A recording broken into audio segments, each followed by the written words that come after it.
کا علاج پتا ہے؟ اس کے بارے میں نا میں نے ایک پورا لیکچر دیا ہے، پورا ایک لیکچر دیا ہے کہ سب سے پہلے میں یہ سمجھنا احتلام ہے کیا اور یہ ہوتا کیوں ہے۔ میرے بھائیوں اس کے فائدے ہی فائدے، نقصان نہیں ہے۔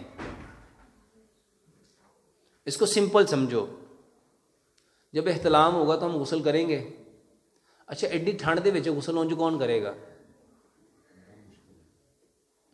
کرن دل ہی نہیں کرتا۔ اچھا احتلام ہو گیا، ہن تے مجبوری دا مارا ہن تے کرنا ہی کرنا ہے۔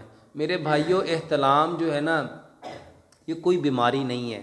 میں آپ کو ایک نئی تحقیق بتاتا ہوں۔ امریکہ میں ایک ریسرچ ہوئی کہ اگر ایک شخص کو ایک ہفتے میں 10 بار احتلام ہو تو پھر بھی بیماری نہیں ہے، پھر بھی بیماری۔ یہ آپ لوگوں کو نا ان لوگوں نے ڈرا ڈرا کے مار دینا ہے جنہوں نے اپنی دوائیاں بیچنی ہیں۔ تینوں انج ہو گیا، تینوں انج ہو گیا، تینوں انج ہو گیا۔ ایک بات سمپل سمجھ لو، پیشاب آتا ہے، پیشاب پورا آتا ہے، صبح بھی، دوپہر بھی، شام بھی۔ کبھی کسی نے اس کو بیماری کہا؟ کبھی کسی نے اس کو بیماری کہا؟ پخانہ روز آتا ہے، کوئی بیماری کہتا ہے؟ میرے بھائیوں جیسے پیشاب پخانہ نارمل ہے نا، ایسے احتلام کا آنا بھی نارمل ہے۔ اچھا لوگ کہتے ہیں کتنا آئے، تو میں آپ کو کیا کہہ رہا ہوں، اگر 10 ایک ہفتے میں کتنی بار آئے؟ ہفتے میں دن کتنے ہوتے ہیں؟ تو میں نے کتنی بار کہا ہے، اور جو 10 باری بھی آ جائے تو پھر بھی پریشان نہیں ہونا۔ اس کا فائدہ ہی ہے۔ میں آپ کو نا کچھ فائدے بتاتا ہوں۔ اللہ سبحانہ و تعالیٰ جس بندے کو زنا سے بچانا چاہتا ہے نا اس کو احتلام کراتا ہے، جس کو اللہ تعالیٰ مشت زنی سے بچانا چاہتا ہے نا اس کو احتلام کراتا ہے، جس کو اللہ تعالیٰ بدکاری سے بچانا چاہتا ہے اس کو احتلام کراتا ہے۔ اچھا سوچو جڑا جندہ احتلام ہو گیا ان کا دل کرے گا؟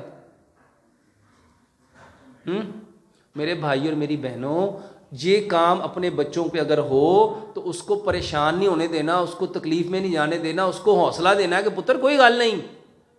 ہمارے ہاں مصیبت یہ ہے کہ ان چیزوں کو اتنا شرمندگی سے لیا جاتا ہے، اتنا آر سمجھتے ہیں ہم لوگ کہ میں اپنے بیٹے کو کہوں، اپنے بھائی کو کہوں۔ میرے بھائیوں پیارے پیغمبر جناب محمد صلی اللہ علیہ وآلہ وسلم جو زندگی لے کے آئے ہیں نا، اس زندگی میں ہر چیز کو کھول کھول کے بیان کیا ہے۔ تو اس کا ہونا کوئی پریشانی والی بات نہیں ہے، کوئی دکھ والی بات نہیں۔ اس کے لیے کوئی میڈیسن نہ کھاؤ میرے بھائیوں، اس کے لیے میڈیسن کھاؤ گے اپنی صحت خراب کرو گے، اپنا وقت خراب کرو گے، اور سب سے زیادہ اپنے پیسے خراب کرو گے۔ یہ بیماری نہیں ہے، یہ بیماری نہیں ہے۔ رات کو خراٹے